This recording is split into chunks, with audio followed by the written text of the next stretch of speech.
নমস্কার, আমি অমিত বলছি। এই ভিডিওটা একটি প্রিমিয়াম লোকেশনে অফিস স্পেসের আছে, 1500 স্কোয়ার ফিট অফিস স্পেস।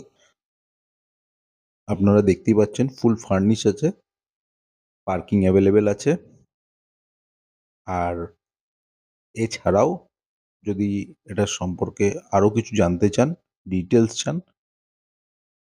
চান, তাহলে আমার সাথে ফোনে যোগাযোগ করতে পারেন। হোয়াটসঅ্যাপ করলে খুব ভালো হয়, কেন আমি তাহলে ওখানেই আপনাকে সমস্ত রিপ্লাইটা দিয়ে দেবো একবারে। আর এছাড়াও যদি অন্য কোনো প্রপার্টি আপনারা দেখছেন, তো আমার সাথে যোগাযোগ করতে পারেন। রেসিডেন্সিয়াল হোক বা কমার্শিয়াল হোক, আমি দুটোরই জন্য আপনাদেরকে সাহায্য করতে পারবো। থ্যাংক ইউ, ধন্যবাদ।